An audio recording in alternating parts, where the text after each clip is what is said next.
Hello friends, this is Dr. Bharat Arora. I am a consultant pediatrician here at Asta Healthcare.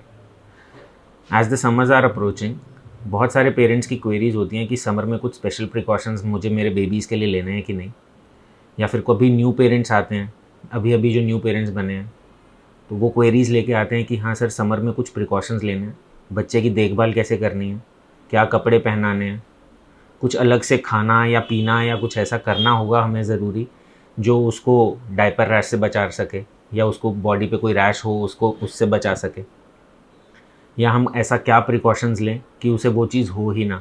तो ये सारी चीज़ें हम discuss करेंगे आगे वीडियोस में। सबसे पहले बात कर लेते हैं न्यूबॉर्न की केयर, कि हम उसको क्या स्पेशल ऐसे क्लोथ्स डालें कि उसको रैश ना हो। तो सबसे पहले बात आती है क्लॉथिंग की। What cloth should your newborn wear? The most friendly cloth for your newborn is cotton. कोई भी सिंथेटिक कपड़ा ना पहनाएं, क्योंकि अगर सिंथेटिक कपड़ा बेबी पहनता है तो हीट क्लॉथ रिटेन कर लेता है, वो एब्जॉर्ब करता है और हीट स्किन और क्लॉथ के बीच में ही रह जाती है, जिसकी वजह से ओवर हीट होने का चांस रहता है बेबी का। कॉटन क्लॉथ से एयर पास कर सकती है, इसीलिए हीट क्लॉथ और स्किन के बीच में नहीं रहती है, तो the baby and the skin both can breathe. तो इससे टेम्परेचर भी बेबी का राइज होने का चांस बहुत कम होता है। बेबी को हमेशा फुल स्लीव क्लॉथ पहनाना है, क्योंकि it is a season off mosquito breeding. Mosquito से बचाने के लिए बेबी को हमेशा फुल स्लीव क्लॉथ और फुल पैंट्स ही पहनाने हैं, चाहे वो लूज़ पजामा हो चाहे वो फुल कॉटन क्लॉथ हो। सोते हुए बेबी को नेट प्रोटेक्टर्स जो नेट्स आते हैं हम उसके अंदर सुला सकते हैं, ताकि हम बेबी का प्रोटेक्शन मॉस्किटोज से कर पाएँ। उनको कोई रोल ऑन या फिर कोई क्रीम लगाने की ज़रूरत नहीं होती, क्योंकि the creams and the roll ons both can lead to rashes, और बेबी अगर रोल ऑन को हाथ लगाता है तो वो मुंह में जाने का चांस रहता है। It can lead to severe poisoning. तो nets are the best protectors for mosquito. Baby को जो भी कपड़ा डालेंगे it should be a loose cloth. Skin tight body hugging clothes नहीं पहनाने हैं। अगर skin tight body hugging cloth baby पहन रहा है तो फिर हीट रिटेंशन का चांस रहेगा, और टेम्परेचर बढ़ने की वजह से बेबी में ओवर हीटिंग का चांस रहेगा। मैं ये ओवर हीटिंग वर्ड बार बार क्यों यूज़ कर रहा हूँ? हीट की वजह से ही बेबीज़ को घमौरियाँ या फिर रैशेज़ होने का चांस बहुत ज़्यादा बढ़ जाता है। तो in this way we can help prevent the onset of rashes in babies. तो नेक्स्ट पॉइंट आता है कलर ऑफ द क्लॉथ। अगर हम एज एडल्ट्स अगर हम डार्क कलर क्लॉथ्स बाहर पहन के जाते हैं गर्मी के सीज़न में, तो हम लोगों को भी घमौरियाँ हो जाती हैं। लेकिन किड्स जो न्यूबॉर्न्स हैं वो उनकी स्किन तो बहुत ज़्यादा सेंसिटिव होती है, तो we have to avoid any dark colour clothes like black, dark maroon. Dark colour cloth कोई भी हम बेबीज़ को ना पहनाएं तो ज़्यादा बेहतर रहेगा। Light colour clothes like white and बहुत ज़्यादा लाइट कलर जो रहें, लाइट कलर क्लॉथ्स अगर बेबीज़ पहनेंगे तो इट हेल्प्स कि वो हीट ज़्यादा अब्जॉर्ब ना करे क्लॉथ। और लाइट कलर क्लॉथ्स अगर हम बेबीज़ को पहना रहे हैं तो वो अलाउ करता है स्किन को हीट अब्जॉर्ब ना कर पाए, और अगर स्किन हीट अब्जॉर्ब नहीं करेगी तो it will be able to breathe better, और उसमें हीट रिटेंशन नहीं होगी, तो बेबी का ओवर हीट होने का चांस बहुत कम रहेगा। इसलिए always prefer light colour clothes during summer seasons.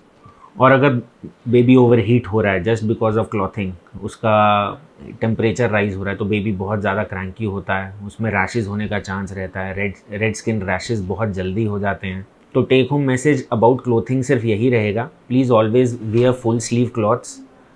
Light coloured clothing और कॉटन क्लॉथिंग ही आपके बेबीज़ के लिए बहुत ज़्यादा फ्रेंडली रहेगी। तो समर सीज़न में हमेशा ये चीज़ का ध्यान हमेशा रखिए। नेक्स्ट पॉइंट आता है डायपर्स के बारे में। डायपर रैश होने का चांस बहुत ज़्यादा होता है गर्मी के सीज़न में, क्योंकि बेबीज़ टेंड टू पी, और अगर वो डायपर्स बार बार चेंज ना हो तो वो रैश होने का, क्योंकि मॉइस्चर उस डायपर में कंटेंट बढ़ा रहता है, तो वहाँ रैश होने का चांस बहुत ज़्यादा होता है। तो समर सीज़न में कोशिश करिएगा कि नैपी का यूज़ बहुत ज़्यादा हो। डायपर्स हम जितना कम यूज़ कर सकें उतना ज़्यादा अच्छा है, और अगर डायपर्स हम यूज़ कर भी रहे हैं तो it should be changed every 2 hours. हर 2 घंटे में हमें डायपर्स चेंज करने हैं, ताकि वो मॉइस्चर कंटेंट वहाँ पर ना रहे। और जब भी चेंज ओवर टाइम होगा डायपर्स का, हमें उस एरिया को अलाउ करना है, let the area to breathe. Air पे कांटेक्ट में आएगी ताकि वो ड्राई हो जाए, और हम वहाँ हो सकता है तेल की मालिश कर दें तो ज़्यादा बेहतर रहेगा। उस तेल की मालिश के बाद उसको अलाउ करना है कि ब्रीथ करे, वो एरिया ड्राई हो जाए, उसके बाद ही नेक्स्ट डायपर आप डालिए तो ज़्यादा बेहतर रहेगा, and we can help avoid any onset of diaper rashes. तीसरा चीज़ आती है हाइड्रेशन के बारे में, कि हम बेबीज़ को गर्मी के दौरान पानी की ज़रूरत पड़ती है कि नहीं। बहुत सारे पेरेंट्स क्वेरीज लेके आते हैं, सर गर्मी का सीज़न है, 1-2 सिप पानी तो पिला देते हैं, whether the water is good for your baby और नॉट। 0 to 6 मंथ ओल्ड जो बेबीज़ हैं उनको वाटर बिल्कुल नहीं देना है। अगर हम उन्हें पानी पिला रहे हैं तो हम सिर्फ उनका पेट भर रहे हैं। अगर उनका पेट पानी से ही भर जाएगा तो उनको दूध नहीं पी पाएगा, तो वो दूध नहीं पी पाएगा, और दूध नहीं पिएगा तो उसको न्यूट्रिशन बहुत कम मिलेगा।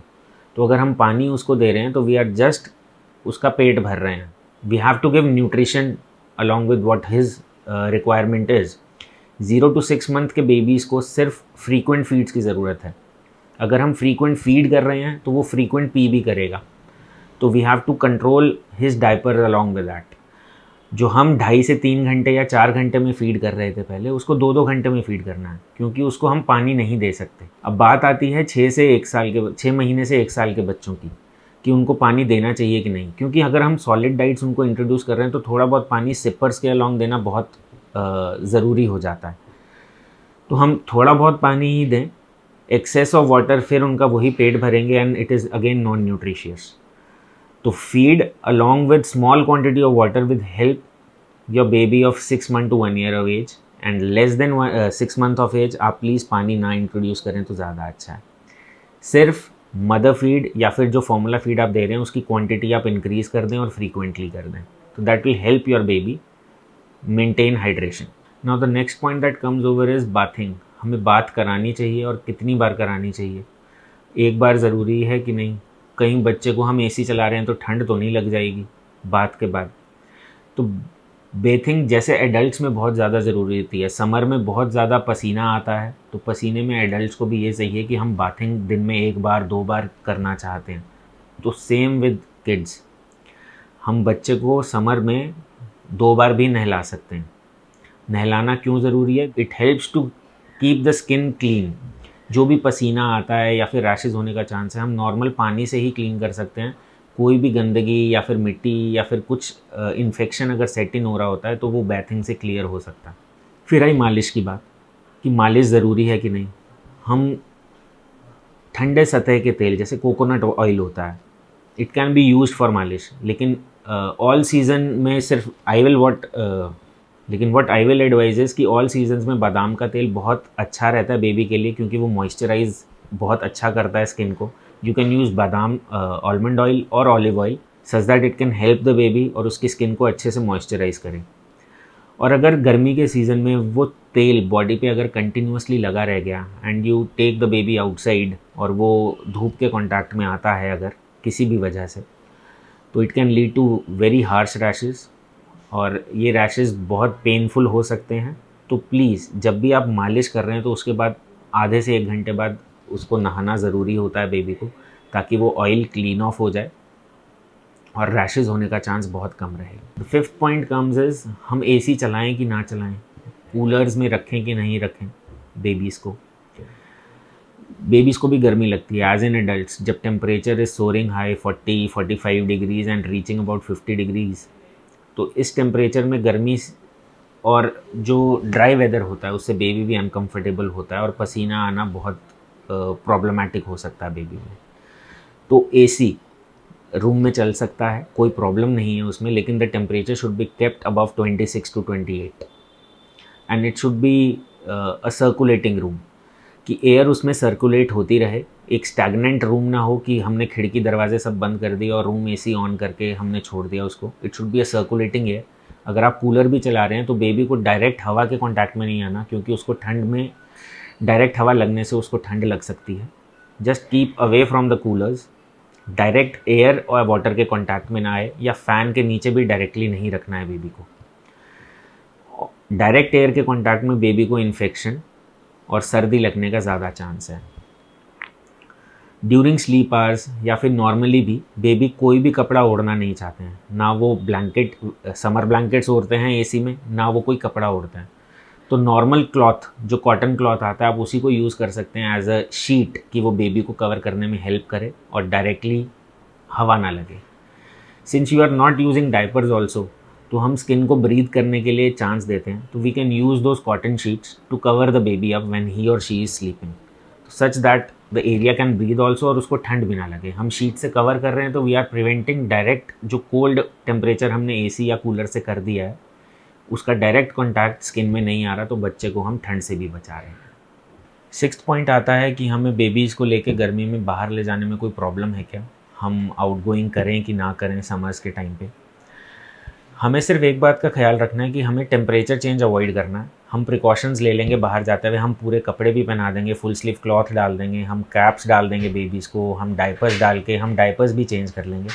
लेकिन जब भी हमें बाहर जाना है तो हमें ये टेम्परेचर चेंज का हमेशा ख्याल रखना है कि अगर हम सडन टेम्परेचर चेंज करते हैं तो बेबी की तबीयत ख़राब होने का चांस रहता है और उसके हाइड्रेशन में प्रॉब्लम्स हो सकती हैं। टेम्परेचर चेंज से मेरा क्या मतलब है कि रूम के टेम्परेचर अगर हम एसी में रहे थे उसका टेम्परेचर अगर 25-24 है तो बाहर का temperature is soaring high at 43 degree. तो जब भी आप बाहर निकल रहे हैं तो please switch off your ACs और coolers 15 minute before going out, ताकि बेबी एक्लेमेटाइज हो जाए उस गर्मी से और बाहर जाते हुए उसको वो प्रॉब्लम ना हो, स्नीजिंग ना हो, खांसी ना हो, उसका तबीयत ख़राब होने का चांस बहुत कम रहेगा। अगर टेम्परेचर चेंज बहुत बार हो रहा है, जैसे आप गाड़ी से बाहर निकल रहे हैं बेबी को लेके, ठंड से एकदम गर्मी की तरफ जा रहे हैं, तो that can lead to problems in your babies. Next point रहेगा कि हमें रैशेस से बचाने के लिए मॉइस्चराइज़र यूज़ करनी है कि नहीं, सनस्क्रीन यूज़ करनी है कि नहीं। And from my side it is a big no. 0 to 6 months of age के बेबीज़ को कोई केमिकल्स की ज़रूरत नहीं होती। आप सिंपल मॉइस्चराइज़र, मलाई या फिर दूध का यूज़ कर सकते हैं as a moisturising. You can use simple emollients या मॉइस्चराइज़र, जैसे हम तेल यूज़ कर रहे हैं। It helps in hydrating the skin, it keeps the skin moisturised. आप सिंपल मॉइस्चराइज़र यूज़ कर सकते हैं, लेकिन 6 मंथ से ऊपर के बेबीज़ में जितने केमिकल्स हैं यूज़ कर सकते हैं, but before 6 months of age please ना करें, क्योंकि it can lead to rashes. आप अगर 6 मंथ्स के ओल्ड बेबी में भी यूज़ कर रहे हैं तो प्लीज़ आप उसके हार्मफुल केमिकल्स के बारे में पढ़ लें, ताकि वो बेबीज़ की स्किन को प्रॉब्लम ना करें। सनस्क्रीन लोशंस अगर यूज़ करने हैं तो please it's a big know from my side. अगर आप बाहर निकल रहे हैं, घर से बाहर निकल रहे हैं, 1 साल से बड़ा है बेबी, तो आप यूज़ कर सकते हैं, not less than 1 years. Sensitive skin होती है, it can lead to rashes. तो नेक्स्ट पॉइंट रहेगा कि मैं आपको डेंजर साइंस एक्सप्लेन करूँ। What are the danger signs of overheating in babies. Yesterday only a baby presented to me. He was a 1-year-old baby and the temperature was 104. That baby went outside with her mom and in the evening they presented with a fever of 104. Maybe it was a cause of overheating by direct sun. तो overheating की वजह से problems क्या क्या हो सकती हैं वो मैं आपको बताता हूँ। बेबी में हाइड्रेशन की प्रॉब्लम हो सकती है, उसी टाइम बेबी का पानी बहुत कम रहेगा शरीर में, स्किन ड्राइनेस और ऑर्गन्स में प्रॉब्लम होने का चांस बढ़ता रहेगा अगर हाइड्रेशन उसकी एडिक्वेटली मेंटेन ना करी जाए ओवर हीटिंग के टाइम पे।